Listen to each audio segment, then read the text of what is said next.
இருக்கீங்க? கேளுங்க. ஆனா இந்த 2 கேள்வி கேளுங்க தலைவர். அஜித்தோட லாபத்து விஷயத்துல காவல்துறையை அந்த நம்பர் பிளேட்டை மாத்தி அவரை அழைச்சிட்டு போன ஆனால் இப்போ அந்த பர்டிகுலர் கேஸை பொறுத்த வரைக்கும் சிபிஐனுடைய வசத்துக்கு அந்த கேஸ் போயிருக்கு. அதனால் நிச்சயமாக சிபிஐ விசாரித்து நீதியை நிலைநாட்டணும்.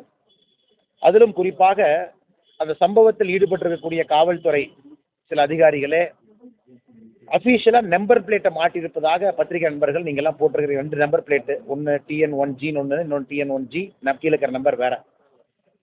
இதையெல்லாம் நிச்சயமாக சிபிஐனுடைய இன்வெஸ்டிகேஷனில் அது உண்மை என்று கண்டு வந்தால் ஒரு அரசே தவறு செய்ய ஆரம்பித்தா மக்கள் யாரை நம்புவாங்கன்னா, எப்பவுமே அரசு தவறு செய்யக்கூடாதுன்னு நம்ம நம்புவோம், சிஸ்டம் தப்பு பண்ணக்கூடாது. இன்னைக்கு சிஸ்டத்தை காப்பாற்ற வேண்டிய அதிகாரிகளே தவறு செய்ய ஆரம்பித்தால் அது எங்கே சென்று முடியும்?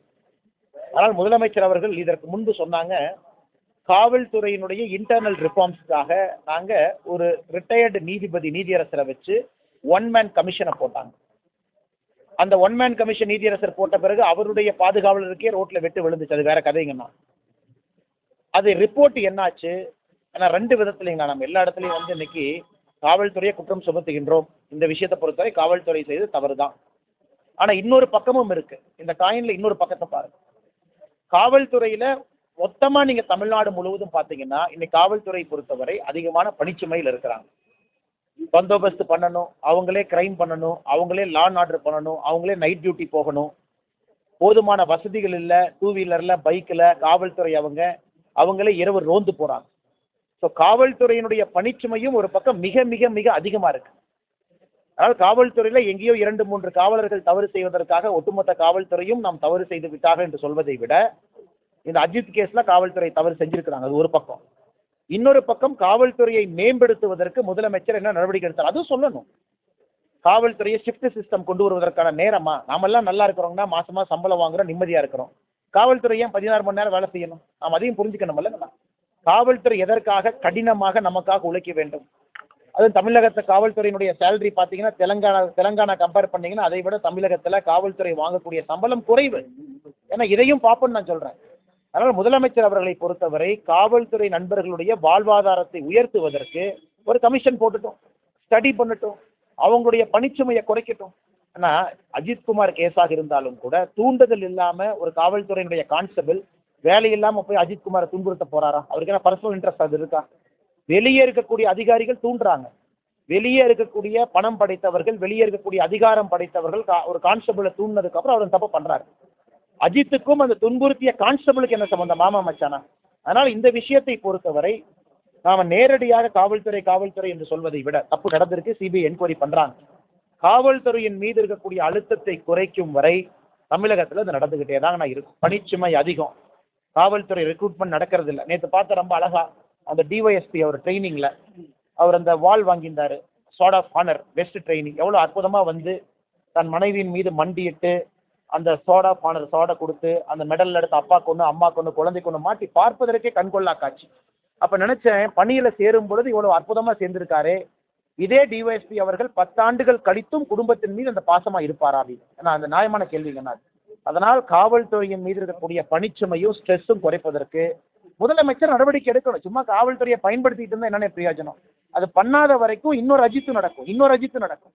அதனால் சமுதாயமாக நாம் எல்லாம் கேள்வி எழுப்பணும். காவல்துறையை சுத்தப்படுத்தி ரிஃபார்ம் பண்ணி அவர்களுக்கு தேவையான சலுகைகளும் கொடுக்க வேண்டிய நேரம் வந்துவிட்டதாக நான் பார்க்கின்றேன்.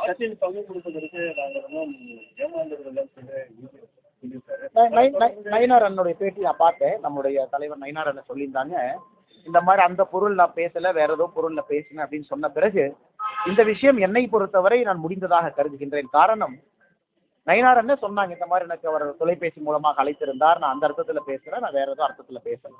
ஆனால் பொதுவாக உன்னை சொல்லிக்கொள்ள விரும்புகின்றேன், பாரதிய ஜனதா கட்சியை பொறுத்தவரை நாங்கள் யாரையும் ஏமாற்றுகின்ற கட்சி கிடையாது, அதே நேரத்தில் ஏமாறக்கூடிய கட்சியும் கிடையாது. பாரதிய ஜனதா கட்சிக்கு ஒரு தன்மை இருக்குது, நாங்கள் யாரையும் ஏமாற்ற மாட்டோம், நாங்கள் யாரையும் அடிச்சு பிடுங்க மாட்டோம், நாங்கள் எந்த கட்சியும் கீழே தள்ளி நாங்கள் வளர வேண்டும் என்று நினைப்பதில்லை, அதே நேரத்தில் நாங்களும் ஏமாற மாட்டோம்.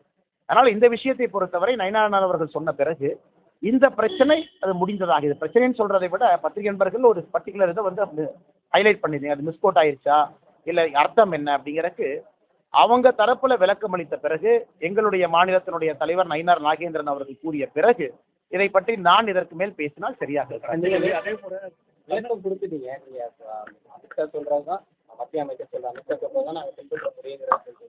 அப்புறமா தொடர்ந்து ஆனா நான் ஏற்கனவே சொன்னது போல இந்த கூட்டணி அமைப்பதில் இந்த கூட்டணி அமைத்ததுல என்னுடைய பங்கு இல்லை அப்படின்னு தான் நான் சொல்லியிருப்பேன்.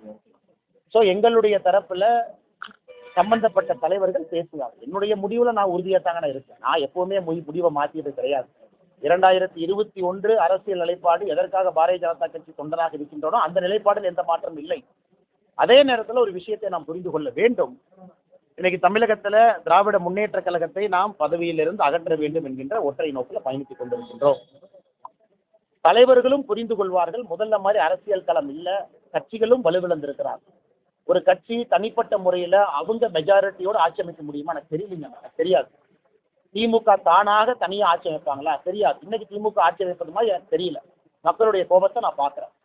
அதே போல எந்த ஒரு கட்சியும் தனியாக ஆட்சி அமைக்க முடியுமா? அல்ல கூட்டணி எல்லாம் சேர்த்து பலமாக எல்லா கட்சியினுடைய தொண்டர்களையும் உழைக்க வைத்து அதன் மூலம் ஆட்சிக்கு வர முடியும். அது 1980, 90, 2000 தமிழகம் அல்ல.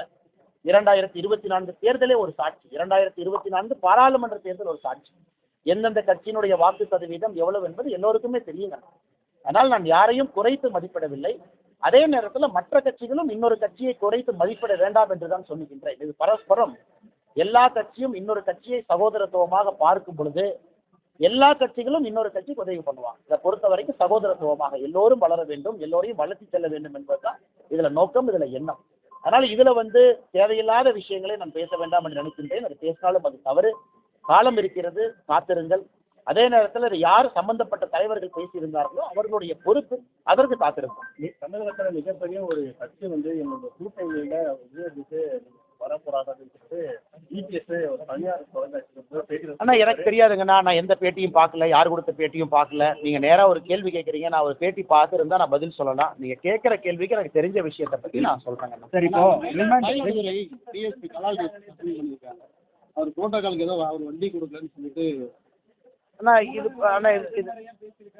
நான் பார்த்தேன், ஒரு யூனிஃபார்ம்டு ஆஃபீஸர் ஊடகத்தில் பேசுவது தவறு, அது ஒரு பக்கம். ஆனால் அவரே அதை சொன்னார், வேற வழி இல்லாமல் நான் ஊடகத்தில் பேசுகிறேன்னு சொன்னார். அதையும் நம்ம அந்த கோணத்தை ஏற்றுக்கணும்.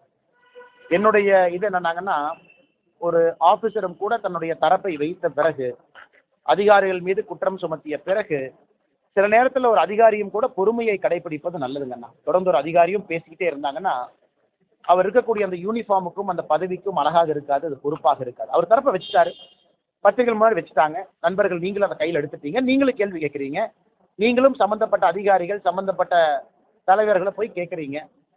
இந்த விஷயத்தை பொறுத்த வரைக்கும் முதலமைச்சர் தான் அந்த துறையினுடைய தலைவர், அவர் தான் பதில் சொல்லணும். அதன் பிறகு தொடர்ந்து அது பேசிக்கிட்டே இருந்தால் காவல்துறை அதிகாரியும் பேசிக்கிட்டே அது தவறாக போயிருங்கன்னா, நான் என்னை பொறுத்தவரை நேர்மையாக இருந்திருக்கிறாரு, அவர் பேசியிருக்கிறாரு, நிறைய கைதுகள் செஞ்சிருக்கிறாரு. ஆரம்பத்தில் அது வன்மம் மாதிரி தான் எனக்கு தெரிஞ்சது, இப்பொழுதும் அப்படிதான் தெரியுது. இதற்கு மேல் அதிகாரி அவர்கள் அரசை நம்பி அதை விட்டுவிட்டு, பத்திரிகையை நம்பி விட்டுவிட்டு அமைதியாக இருப்பது நல்லது. ஏன்னா தேவையில்லாம மன உளைச்சல் ஒரு உடம்பை அவர் கெடுத்துக்குவார். குற்றச்சாட்டு வச்சிட்ட பிறகு அதை ரெட்டிஃபை பண்ணாம அவர் மேல இருக்கக்கூடிய அந்த பாயிண்ட் தான் சொல்றாங்க. ஆனா அந்த பாயிண்ட் தான் சொல்றேன். குற்றச்சாட்டு வச்ச பிறகு ஒரு 15 நாள் ஆக்ஷன் எடுக்கலாம், நாங்களாம் கேள்வி வைப்போம்ல, சும்மா இருக்க போறோமானே. அவர் 3 நாளா குற்றச்சாட்டு வச்சுட்டாருன்னு. நீங்களும் சும்மா இருக்க போறீங்களா? பத்திரிகை நண்பர்கள் நீங்களும் கேள்வி வைப்பீங்க, ஐஜிஎஸ்பி விடாம போறீங்க, நீங்களும் கேள்வி வைக்க தான் போறீங்க. தினமும் பேசிக்கிட்டே இருந்தா என்ன ஆகுனாங்கன்னா அந்த குற்றச்சாட்டினுடைய தன்மை நீர்த்து போய்விடும் என்று சொல்லுகின்றேன். ஒரு காவல்துறை அதிகாரி அதிகமா பப்ளிக் பிரஸ்ல பேசக்கூடாதுன்னு நம்ம எதிர்பார்க்கிறோம்.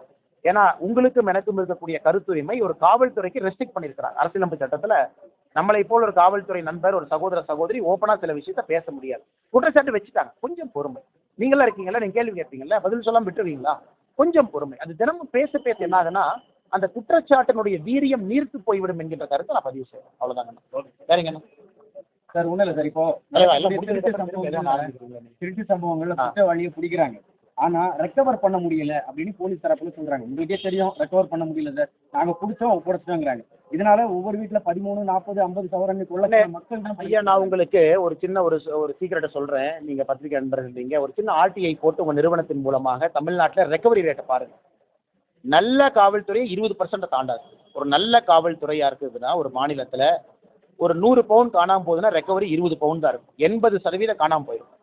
அந்த 20 பவுனை ரெக்கவர் பண்றதுக்கு தான் மனித உரிமை மீறல், மிளகா பொடியை கொண்டு போய் பிறப்புறுப்பில் வைக்கிறது, சித்திரவதை, டார்ச்சர், இவ்வளோ விஷயம் நடக்குது.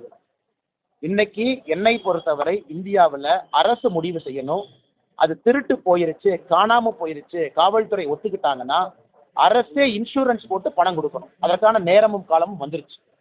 இவ்வளவு பெரிய அரசுக்கு அதெல்லாம் ஒரு பெரிய விஷயம் கிடையாதுங்கண்ணா. ஒரு திருட்டு போன பிறகு காவல்துறை அதிகாரி அதை ஏ ரிப்போர்ட், பி ரிப்போர்ட், சி ரிப்போர்ட்டுப்பாங்க. என்னால் பிடிக்கவே முடியல, 1 வருஷம் ஆச்சு, கண்டுபிடிக்கவே முடிக்கணும்னா அந்த கேஸை க்ளோஸ்டுமாங்க, சி ரிப்போர்ட்டுன்னு சொல்லுவாங்க. சி ரிப்போர்ட் கொடுத்துட்டாங்கன்னா அரசு அந்த பொறுப்பை ஏற்றுக்கொண்டு எவ்வளவு தங்க காணாமல் போச்சோ, சந்தை மதிப்பு என்னவோ அதை அவங்களுக்கு அரசு ரீஇம்பர்ஸ் பண்ணணும். ஏன்னா இதுக்கான நேரம் வந்துருச்சுன்னா, அது 1980, 90 இந்தியா கிடையாது. இன்னைக்கு 2025 இந்தியாவில் இது சாத்தியம். அரசுக்கு இது பெரிய செலவெல்லாம் ஆகாது. ஆனால் 1 வருஷம் அரசு டைம் எடுத்துக்கணும். கான்ஸ்டபிள், இன்ஸ்பெக்டர் அவங்க முயற்சி பண்ணி பிடிக்கணும். ஏன்னா நீங்கள் ரொம்ப ப்ரெஷர் போட்டிங்கன்னா என்ன ஆகும்னா, 1 வருஷத்துக்கு அப்புறமும் ஃபேக்காக 2 பேர்த்த கூட்டு வருவாங்க. 2 பேர்த்து மேலே ஃபேக் கேஸை போட்டு உள்ளே அனுப்புவாங்க. ரெக்கவரியே காட்ட மாட்டாங்க. ரெக்கவரி காட்டலின்னா அது ஃபேக் கேஸ் நடத்தாங்கண்ணா. பாதி நேரத்தில் ரெக்கவரி இல்லைன்னா பேருக்காக, ப்ரெஷருக்காக கைது பண்ணிட்டாங்க. அதனால் அரசே இன்சூரன்ஸ் பாலிசியை போட்டு ஒரு மாநிலத்தில் 1 வருடத்திற்குள்ள, ஏன்னா எல்லாம் மிடில் கிளாஸ் மக்கள், அவங்களுடைய லைஃபினுடைய சம்பாதி அந்த கோல்டில் இருக்குது. 30 வருஷமா 40 வருஷமா குழந்தைகளுக்காக, திருமணத்திற்காக சம்பாதித்த கோல்டு ஒரு நைட்டில் காணாமல் போயிடும். இந்தியா, குறிப்பாக மாநில அரசுகள் இதை யோசித்து ஆராய்ந்து அதற்கு ஒரு இன்சூரன்ஸ் பாலிசியை கொண்டு வந்து அவர்களாகவே அந்த மிடில் கிளாஸ் குடும்பத்திற்கு ரீஇம்பர்ஸ் பாலிசி கொண்டு வந்துட்டாங்கன்னா உலகத்துக்கே தமிழகம் ஒரு மைல்கல்லாக இருக்கும். இதையெல்லாம் முதலமைச்சர் யோசிக்கணும்.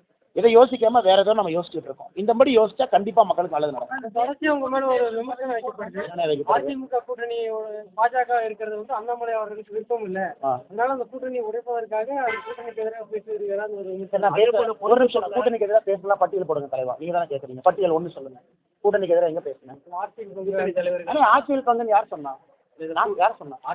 ஆட்சியில் பங்குன்னு இந்தியாவுடைய உள்துறை அமைச்சர் சொல்றாரு. நான் எங்க சொன்னேன்னா, அவர் சொன்னதை நான் சொன்னேன். கரெக்டா?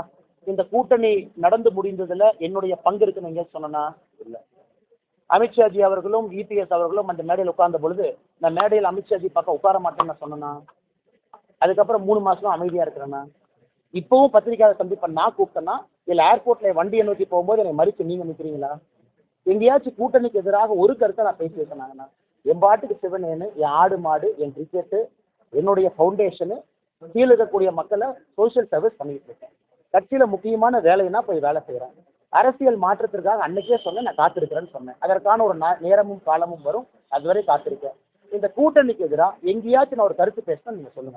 எங்கேயாச்சும் ஒரு கருத்து பேரணி தொடங்கும் போது நீங்க கலந்துக்கிறாலே ஒரு அண்ணா, ஒரு நிமிஷம், நான் எதுக்கு நான் கலந்துக்கணும்? நான் எதுக்கு? எண் மக்கள் யாத்திரை தொடங்க பொழுது அதிமுக கட்சியிலிருந்து முன்னாள் அமைச்சர்கள் வந்தாங்க. இன்னைக்கு இந்த பேரணி துவங்கிய போது எங்களுடைய கட்சியிலிருந்து மாநில தலைவராகவும் இருக்கிற அமைச்சர் அவங்களும் தேசியத்திலிருந்து வந்திருக்கக்கூடிய பார்வையாளர் போயிருக்கிறாங்க. இது கலந்துக்கணும். நான் அந்த கட்சியினுடைய காரியகர்த்தா. கட்சியின் சார்பாக மாநில தலைவர் போயிருக்கிறாங்க, கட்சியின் சார்பாக எங்களுடைய அமைச்சர் போயிருக்கிறாங்க, கட்சியின் சார்பாக எங்களுடைய அகில இந்திய பிரதிநிதிகள் போயிருக்கிறாங்க. இதை தாண்டி யார் கலந்துக்கணுங்கன்னா, முறைப்படி யார் செல்ல வேண்டுமோ அவர்கள் போயிருக்கின்றார்கள். இதில் என்ன இருக்கு? கோவிட் இதில் முக்கியமான நான் முக்கியம் இல்லை, சாதாரண ஆள். நான் எங்கன்னே முக்கியமான ஆள்? நீங்க தான் நீ முக்கியங்கிறீங்க. நான் சாதாரண ஆளே வேலையை பார்த்துட்டு இருக்கேன். குறிப்பிட்ட அளவுக்கான வாக்கு மக்கள் நம்பிக்கை வச்சாங்க மோடி ஐயாம, ஓட்டு போட்டாங்க. ஆனா அழைப்பு இல்லைங்கிறது வேறீங்கன்னா, எங்கள் கட்சியின் சார்பாக யார் சென்றிருக்க வேண்டுமோ அவங்க போயிருக்கிறாங்க. நான் எங்கேயும் நானா போய் தலையை நீட்டி வேண்டாத விருந்தாளியாக, அலையாத விருந்தாளியாக எங்கேயும் நான் போக மாட்டேன். எனக்குன்னு ஒரு மரியாதை இருக்கு. விவசாய குடும்பத்தில் பிறந்தவன், சின்ன கிராமம், கொட்டம்பட்டி, 40 வீடு, ரொம்ப மரியாதையோடு வளர்த்திருக்கிறாங்க. சில விஷயங்கள் பிடிக்கவில்லை என்றாலும் கூட வாயை பொத்தி கொண்டு அதை பார்ப்பேன். நானா தேவையில்லாமல் அலையாத விருந்தாளியாக தேவையில்லாத இடத்துக்கு நான் போக மாட்டேன். சின்ன வயசுலேருந்து அப்பா அம்மா சொல்லிக் கொடுத்த பழக்கத்தை கடைபிடித்துக் கொண்டிருக்கிறேன். உங்களுக்கு என்ன டிஆர்பி வேணுமோ எல்லாம் கொடுத்துட்டேன். 3 நாளைக்கு நல்லா இருக்கும். ரொம்ப பெருசா பேசிருக்காங்க உங்களுக்கு கொடுக்குற மாதிரி. அது எப்படி அது வாய்ப்பு இருக்கா? உங்கள்கிட்ட வந்து கேட்டுருக்காங்க, அதை பற்றி கலந்து ஆலோசனை. தலைவா, நான் ஏதாச்சும் எப்பாச்சும் நான் பதவி பின்னால் நான் போய் நீங்கள் பார்த்துருக்கிறீங்களா? மாநில தலைவர் பதவியே வெங்காய பதவியில் தான் நான் சொல்லியிருக்கிறேன். ஏன்னா உரிச்சு பார்த்தீங்கன்னா உள்ள ஒன்றுமே இருக்காதுன்னு. நம்ம வேலையை நம்ம செய்வோம் தலைவா. ஆண்டவர் இருக்கா, நடத்தி காட்டுற நேரத்தில் அவன் நடத்தி காட்டுறான். கடைசி இதே ஒரு கேள்வி மட்டும் தான். திமுகவோட மண்டல குழு தலைவர் வந்து ஒரு பெண்ணை வந்து பார்த்தீங்கன்னா, அவர் பேர் ரவிச்சந்திரன், ஒரு பெண்ணை வந்து அவமரியாதை அதை திமுக பூசாம பெண்ணை அவமரியாதை பண்ணியிருக்கான். டெய்லியும் தானே பண்ணிட்டு இருக்கிறாங்கன்னா. எந்த காலத்திலேருந்து ஆரம்பிச்சது? இந்திரா காந்தி அம்மையார் என்ன சொன்னாங்க? இந்திரா காந்தி அம்மையாரின் மீது எந்த விதமான ஆபாசமான விஷயமெல்லாம் பேசினாங்க? அதன் பிறகு இந்திரா காந்தி அம்மையாரை பற்றி என்ன பேசினாங்க? இது புதுசாக திமுக காரங்க பெண்களை பற்றி கொச்சைப்படுத்தி தான் கருத்து சொல்லுன்னு கேட்குறீங்க. திமுக என்று சொன்னாலே தலைவர்கள் பெண்களை கொச்சைப்படுத்தக்கூடிய கட்சி தான். அது புதிதாக எதுவும் இல்லை. அது தமிழகத்தில் இருக்கக்கூடிய எல்லா தாய்மார்களுக்கும் சகோதரிகளுக்கும் நல்லா தெரியும். நன்றி அண்ணா. போதுமா? சுரேஷ்